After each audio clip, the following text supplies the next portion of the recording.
প্রস্তুতি দুপুর ২টায় কথা বলার কথা ছিল, কিন্তু নানান ঘটনা পরিক্রমা এবং তারা অর্থাৎ আইএসপিআর যেটি আন্তঃবাহিনী জনসংযোগ পরিদপ্তর, তারা জানিয়েছেন যে জেনারেল ওয়াকারুজ্জামান, যিনি বাংলাদেশ সেনাবাহিনী প্রধান, তিনি সব রাজনৈতিক দল বা রাজনৈতিক নেতৃত্বের সঙ্গে আলোচনা করছেন এবং তার আলোচনার পরিপ্রেক্ষিতেই মূলত এক ধরনের সিদ্ধান্ত ঘোষণা বাংলাদেশ সেনাবাহিনীর পক্ষ থেকে কিংবা সশস্ত্র বাহিনীর পক্ষ থেকে এক ধরনের ঘোষণা আমরা এই মুহূর্তে পাবো। এবং জেনারেল ওয়াকারুজ্জামান যখন বক্তব্য রাখবেন, তার বক্তব্যের মধ্য দিয়ে দেশবাসীর কাছে গোটা বিষয়টা পরিষ্কার হবে। আপনারা পর্দায় দেখছেন, পথে দেখছেন, যে যেখানটায় যা দেখছেন সেই সব বিষয়ে একেবারে স্বচ্ছ বার্তাটুকু আমরা পাবো জেনারেল ওয়াকারুজ্জামানের বক্তব্যের মধ্য দিয়ে, যিনি জাতির উদ্দেশ্যে বক্তব্য দেবেন কিছুক্ষণের মধ্যে। আপনারা পর্দায় দেখতে পাচ্ছেন সেই প্রস্তুতি চলছে। দুপুর ২টায় যে বক্তব্য দেওয়ার কথা ছিল, এখন ঘড়িতে প্রায় ৪টার কাছাকাছি, প্রায় ২ ঘন্টা পরে, যেহেতু বুঝতেই পারছেন এটি এক গোটা জাতির জন্য, গোটা দেশের জন্য, মানুষের জন্য এক বড় ধরনের সংকটময় মুহূর্ত। সেই সংকটময় মুহূর্তে এই বার্তা কিংবা এই বক্তব্য দেশবাসীর জন্য নিশ্চয়ই এক ধরনের শান্তির বার্তা নিয়ে আসবে, নিশ্চয়ই এক ধরনের দিক নির্দেশনামূলক। যেহেতু আইএসপিআরের পক্ষ থেকে বলা হয়েছিল সব রাজনৈতিক দল বা রাজনৈতিক নেতৃত্বের সঙ্গে আলাপ আলোচনার ভিত্তিতে জেনারেল ওয়াকারুজ্জামান সেনাবাহিনী প্রধান কথা বলবেন এবং কথা বলেছেন তিনি তাদের সঙ্গে। সেই সব পরিপ্রেক্ষিতে দেশের আগামী দিনগুলো কেমন হবে এক ধরনের বার্তা পাওয়া যাবে।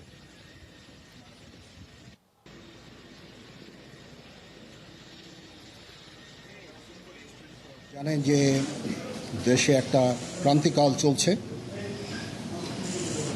আমি সমস্ত রাজনৈতিক দলের নেতৃবৃন্দকে এখানে আমন্ত্রণ করেছিলাম, ওনারা এখানে এসেছেন।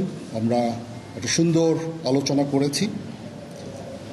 সেখানে আমরা সিদ্ধান্ত নিয়েছি যে একটা ইন্টারিম গভর্নমেন্ট আমরা ফর্ম করব এবং ইন্টারিম গভর্নমেন্টের মাধ্যমে এদেশের সমস্ত কার্যকলাপ চলবে। আমরা এখন মহামান্য রাষ্ট্রপতির কাছে যাব যে এই ইন্টারিম গভর্নমেন্ট ফর্মের ব্যাপারে ওনার সাথে আলোচনা করে আমরা একটা ইন্টারিম গভর্নমেন্ট ফর্ম করে দেশ পরিচালনা করব। আমি আপনাদের কথা দিচ্ছি, সমস্ত হত্যা, সমস্ত অন্যায়ের বিচার আমরা করব। আপনারা সেনাবাহিনীর প্রতি আস্থা রাখেন, সশস্ত্র বাহিনীর প্রতি আস্থা রাখেন। আমি সমস্ত দায়িত্ব নিচ্ছি, আপনাদের জানমাল, এবং আপনাদেরকে আমি কথা দিচ্ছি যে আপনারা আশাহত হবেন না। ইনশাল্লাহ আপনাদের যত দাবি আছে সেই দাবিগুলো আমরা পূরণ করব এবং দেশে একটা শান্তি শৃঙ্খলা ফিরিয়ে নিয়ে আসব। আপনারা আমার সাথে সহযোগিতা করেন। দয়া করে আর এই ভাঙচুর, হত্যা, মারামারি, সংঘর্ষ এগুলো থেকে বিরত হন। আমি নিশ্চিত যে আপনারা যদি আমার কথা মতো চলেন, আমাদের সাথে যদি একসাথে যদি কাজ করি আমরা, নিঃসন্দেহে আমরা একটা সুন্দর পরিণতির দিকে আমরা অগ্রসর হতে পারব। আপনারা দয়া করে আমাকে সাহায্য করেন। মারামারি করে এই সংঘাতের মাধ্যমে আমরা আর কিছু অ্যাচিভ করতে পারবো না, আর কিছু আমরা পাবো না। সুতরাং দয়া করে আপনারা সমস্ত ধ্বংসযজ্ঞ, সমস্ত অরাজকতা, সমস্ত সংঘর্ষ থেকে বিরত হন এবং ইনশাআল্লাহ আমরা সবাই মিলে একটা সুন্দর ভবিষ্যতের দিকে আমরা অগ্রসর হব। প্রতিটা হত্যার বিচার করা হবে, প্রতিটা অন্যায়ের বিচার হবে। আমরা আজকে সুন্দরভাবে কথা বলেছি। সমস্ত দলের প্রধান দলের নেতারা এখানে উপস্থিত ছিলেন। আমি ওনাদের ইনভাইট করেছিলাম এখানে। ওনারা ভেরি নাইস অফ দেম যে ওনারা এসেছেন অ্যান্ড আমরা একটা সুন্দর আলোচনা করেছি এবং এই আলোচনাটা ফলপ্রসূ হবে বলে আমি মনে করছি এবং আমরা একটা সুন্দর একটা ইন্টারিম গভর্নমেন্ট ফর্ম করে আমরা দেশ পরিচালনা করব। মাননীয় প্রধানমন্ত্রী পদত্যাগ করেছেন এবং এখন একটা ইন্টারিম গভর্নমেন্ট ফর্ম করে আমরা আমাদের কার্যক্রম পরিচালনা করব। আপনারা একটু ধৈর্য ধরেন, আমাদের কিছু সময় দেন। ইনশাআল্লাহ আমরা সবাই মিলে সমস্ত সমস্যার সমাধান করতে সক্ষম হব। আপনারা আর এই সংঘাতের পথে যাবেন না এবং শান্তি শৃঙ্খলার পথে ফেরত চলে আসেন। আমাদের দেশের অনেক ক্ষতি হচ্ছে, অর্থ সম্পদের ক্ষতি হচ্ছে, জানের লোকজন মারা যাচ্ছে।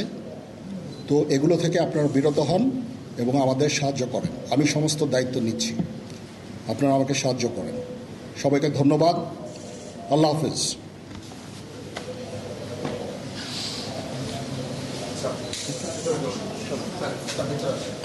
আপনারা কি কোনো প্রশ্ন করতে চান? Any queries? এখনো এটা না, এটা খুব আর্লি স্টেজ। আমরা যাব মহামান্য রাষ্ট্রপতির সাথে যে আলাপ আলোচনার মাধ্যমে এটা আমরা করব। আজকে এখানে জামাতের আমির ছিলেন, আমাদের বিএনপির শীর্ষস্থানীয় নেতৃবৃন্দ এখানে ছিলেন, জাতীয় পার্টির নেতৃস্থানীয় নেতৃবৃন্দ এখানে ছিলেন, এবং সুশীল সমাজ, এবং এখানে ডক্টর আসিফ নজরুল উনি নিজেও ছিলেন এখানে, এবং উনি আমার সামনেই উনি সমস্ত ছাত্রদেরকে একটা সুন্দর বার্তাও দিয়েছেন, এবং আমি আশা করি যে ছাত্ররা সেই বার্তা শুনে ওনার কথা, ওনাকে সবাই শ্রদ্ধা করে, ছাত্ররা শ্রদ্ধা করে, ওনার এই বার্তা শুনে তারা এই পরিস্থিতি নিয়ন্ত্রণে নিয়ে চলে আসবে এবং আমরা একটা সুন্দর একটা পরিস্থিতির দিকে আমরা এগিয়ে যাব ইনশাআল্লাহ।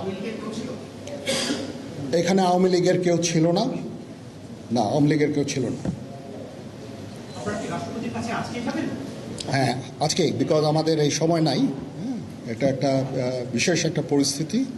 আমরা আজকেই যে এই পরিস্থিতি, এটা একটা আমরা একটা নিয়ন্ত্রণ নিয়ে আসবো।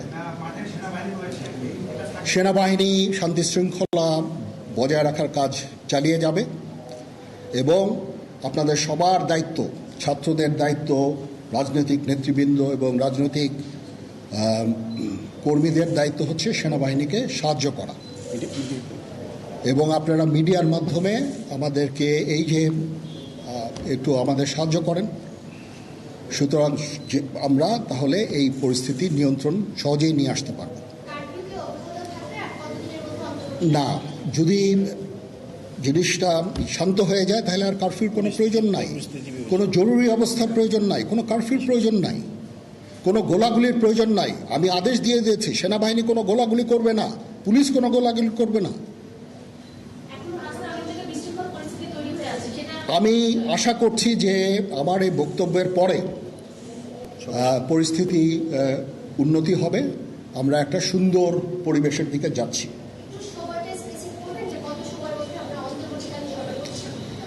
আমরা এটা না, আমি আজকে রাতের মধ্যে একটা আমরা সলিউশনে যাওয়ার চেষ্টা করব, বাট আমাদের হয়তো 2-1 দিন সময় দিতে হবে। এটা আমরা এখনও এটা টু আর্লি, আমরা যাচ্ছি যে আমরা কথা বলবো মহামান্য রাষ্ট্রপতির সাথে, আমরা একটা সুন্দর সলিউশনে আমরা পৌঁছাবো।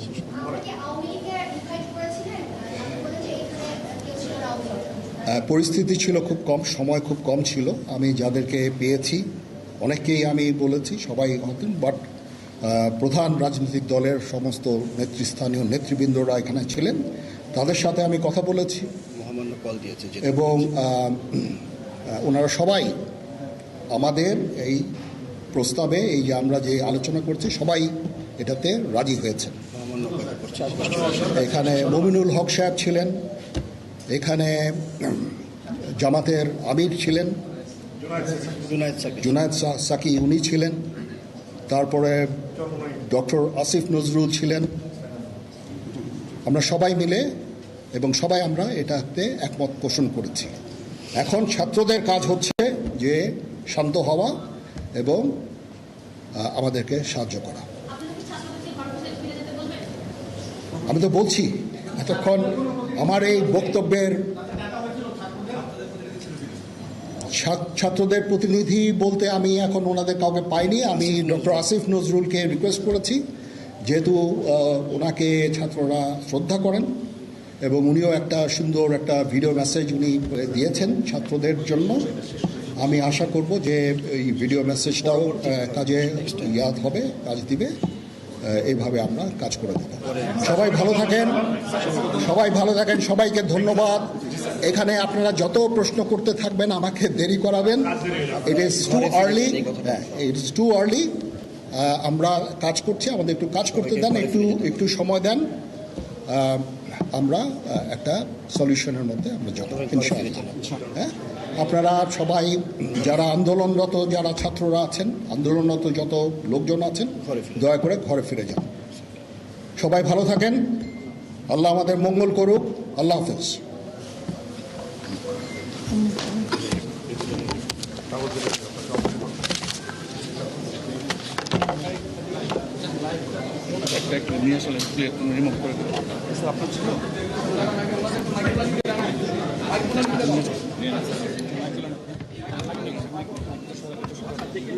আমরা দেখছিলাম জেনারেল ওয়াকারুজ্জামান, বাংলাদেশ সেনাবাহিনীর প্রধান, তিনি কথা বলছেন গণমাধ্যম কর্মীদের সঙ্গে এবং যে বার্তা তিনি দিলেন, সেনাবাহিনী শান্তি শৃঙ্খলা বজায় রাখার ক্ষেত্রে কাজ করবে এবং আন্দোলনরতদের ঘরে ফেরার আহ্বান জানিয়েছেন। কেন এই আহ্বান, সেটি নিশ্চয়ই এতক্ষণে দেশবাসী, গোটা জাতি স্পষ্ট হয়ে গিয়েছে।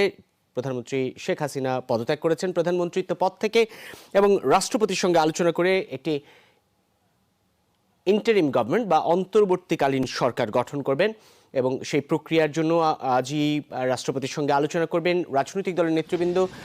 যদিও ক্ষমতাসীন দল আওয়ামী লীগের যারা সর্বশেষ, এখন এই মুহূর্ত থেকে আর ক্ষমতাসীন দল বলা যায় না, আওয়ামী লীগের কোনো প্রতিনিধি ছিলেন না, কিন্তু জামায়াত ইসলামীর আমির ছিলেন, বিএনপির নেতৃবৃন্দ ছিলেন জাতীয় পার্টির নেতৃবৃন্দ, গণসংহতি আন্দোলনের জুনায়েদ সাকিব, সুশীল সমাজের প্রতিনিধিরা এবং অধ্যাপক আসিফ নজরুল, যিনি এই আন্দোলনের শুরু থেকে শিক্ষার্থীদের সঙ্গে সংহতি প্রকাশ করেছেন, হত্যাকাণ্ডের প্রতিবাদ জানিয়েছেন এবং নানানভাবে নানান প্রক্রিয়ায় নানান আয়োজনে সরাসরি সম্পৃক্ত থেকেছেন এবং তিনি বিভিন্ন সভা সমাবেশে নানান ধরনের বক্তব্য রাখতেন ঠিকই, কিন্তু কোনোভাবে কোনো ধরনের সাংগঠনিক নাম বলা চলে একেবারে কোনো আন্দোলনে সরাসরি সম্পৃক্ত হয়ে যাওয়ার ক্ষেত্রে তিনি কখনো ভূমিকা রেখেছেন এমনটি সাম্প্রতিককালের ইতিহাসে নেই। কিন্তু তিনি এই আন্দোলনে শুরু থেকে সোচ্চার ছিলেন। ডক্টর আসিফ নজরুল, তার সঙ্গেও কথা হয়েছে এবং তিনি শিক্ষার্থীদের উদ্দেশ্যে একটি ভিডিও বার্তা দিয়েছেন এমনটি জানিয়েছেন সেনাপ্রধান। এবং সেনাপ্রধান যেটি বলেছেন, শুরুতেই দেশে ক্রান্তিকাল চলছে এবং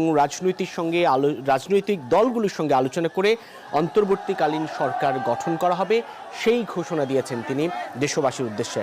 এবং সেই অন্তর্বর্তীকালীন সরকারের অধীনেই মূলত দেশ পরিচালনা করা হবে এবং সাম্প্রতিক সময়ে যেই ঘটনাগুলোর পরিপ্রেক্ষিতে গোটা দেশ মূলত বিক্ষুব্ধ হয়েছে, গোটা দেশ বিক্ষোভ করেছে, গোটা দেশে উচ্চারিত হয়েছে সরকার পদত্যাগের দাবি, সেই হত্যাকাণ্ডগুলো বা সমস্ত হত্যা অন্যায়ের বিচার করা হবে এমনটি স্পষ্ট করেছেন সেনাপ্রধান। জানমাল রক্ষা করা হবে এবং আশাহত হবে না দেশবাসী, জনগণ, সেই কথা বলেছেন তিনি। আমরা প্রধানমন্ত্রীর কার্যালয়ে যাচ্ছি। আপনারা দেখতে পাচ্ছেন বাংলাদেশের প্রধানমন্ত্রীর কার্যালয়, যেখানটায় বলা চলে আনুষ্ঠানিকভাবে এই ঘোষণার আগেই, সেনাপ্রধানের এই ঘোষণার আগে তিনি পদত্যাগ করেছেন শেখ হাসিনা এবং এখন এই মুহূর্তে এই বাংলাদেশের প্রধানমন্ত্রীর কার্যালয়ে গণমাধ্যম কর্মীরা প্রবেশ করছে।